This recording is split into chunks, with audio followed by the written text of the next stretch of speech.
Hola a todos y a todas, mi nombre es Lucía Mesa y elegí dos convenios colectivos.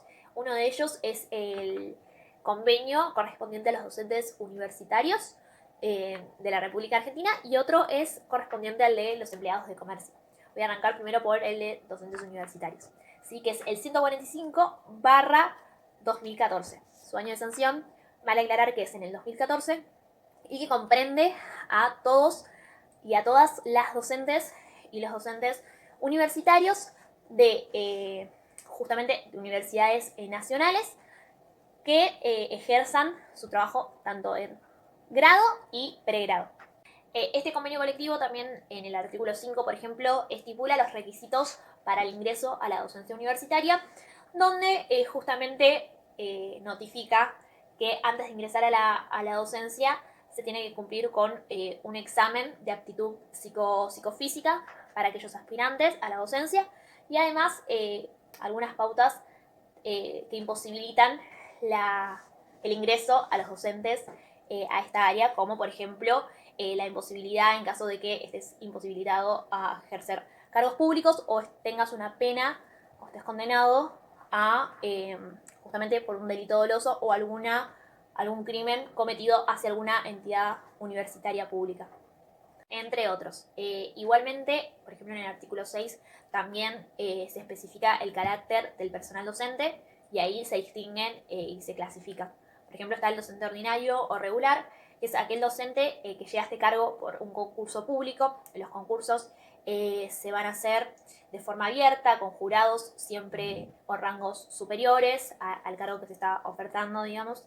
Y bueno, ese sería el docente ordinario o regular. Después está el interino, que es el que es designado sin que se hubiera tomado este concurso público y abierto. Después también está el docente suplente, que es justamente el que ejerce tareas de suplencia. Por último está la figura del docente extraordinario, que es aquel docente que es contratado directamente por las instituciones de forma excepcional a modo de profesor consulta, profesor honorario y demás. Bueno, ahora voy a detallar un punto que me parece que también es importante dentro del convenio colectivo, que son las categorías de los docentes. Los docentes van a tener una categoría, que son más adelante también vamos a ver, que va a hacer que varíe el sueldo percibido por este docente. Bueno, tenemos el profesor titular, el profesor asociado y el profesor adjunto. Eso, por un lado, esos tres van a tener la responsabilidad y la obligación del dictado de la clase y además de la toma de evaluaciones a los estudiantes. Y por otra parte tenemos los jefes de trabajos prácticos, profesor, jefe de trabajos o ayudante o profesor ayudante. ¿Sí? Estos dos últimos van a caracterizarse y van a diferenciarse de los primeros tres porque justamente no van a tener la responsabilidad ni la obligación en su tarea de el dictado de clases y la toma de evaluaciones hacia sus estudiantes. Eso me parece que es importante para diferenciar las tareas. Bueno, otro artículo que me parece que es interesante y que es importante con respecto al convenio es también el artículo 9 que especifica y clasifica el tiempo de dedicación de cada docente. Hay tres tipos, uno de ellos es la dedicación exclusiva, que corresponde a una carga horaria de 40 horas semanales. Después otra es la dedicación semi-exclusiva, que corresponde a 20 horas semanales. Y por último, la dedicación simple, con una carga horaria de 10 horas semanales. A su vez, todos los docentes tienen una carga máxima de 50 horas semanales. No pueden superar en ninguno de los casos este tope máximo. A su vez se especifica también que los docentes van a ser evaluados cada 4 años. Si tienen un resultado negativo en varias oportunidades, su cargo será llevado a un concurso nuevamente, obviamente público y de carácter abierto.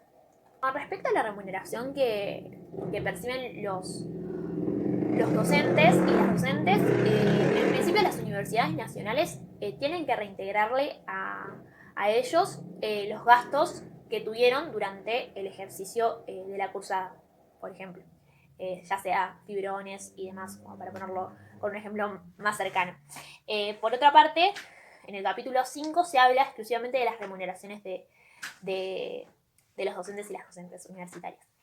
Por esa parte, siempre se parte de un sueldo básico, que es el que se pauta una vez por año, y obviamente además va a tener otros componentes la remuneración del salario, como la bonificación por antigüedad, que va a corresponder obviamente a cada cargo y a la antigüedad que tenga la persona en ese cargo, ¿sí? Y además, bueno, el cargo que esté ocupando.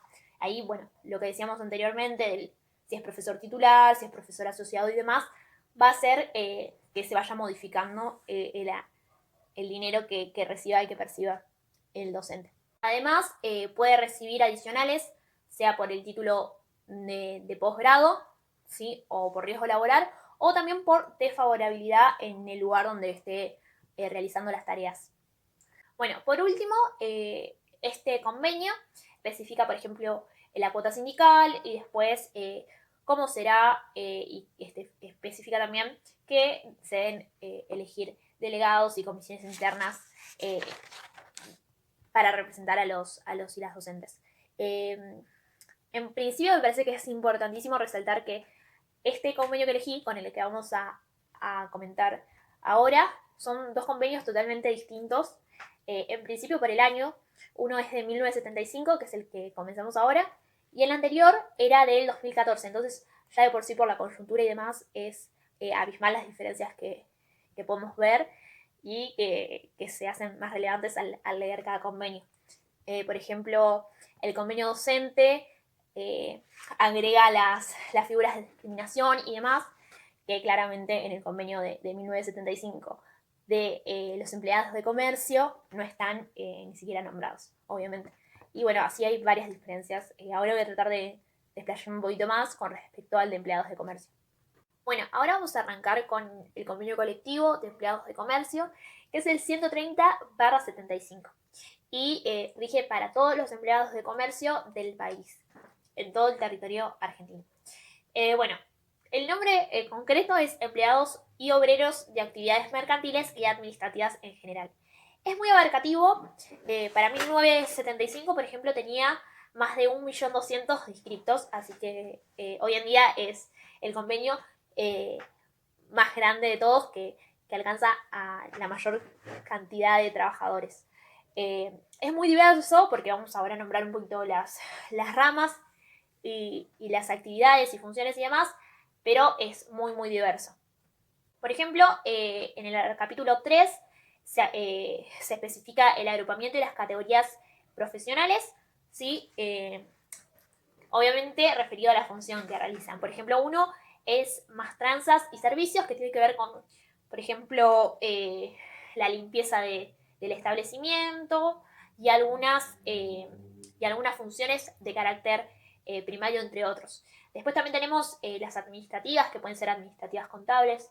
También aquellos que se encargan de las cajas, ¿sí? De cajeros y cajeras, esos también entrarían en administrativos y es mucho más abarcativo. Después tenemos auxiliares también, que es soportes y demás, mantenimiento. También auxiliares especializados, que tienen que ver con una tarea más concreta y que necesitan cierta especialización.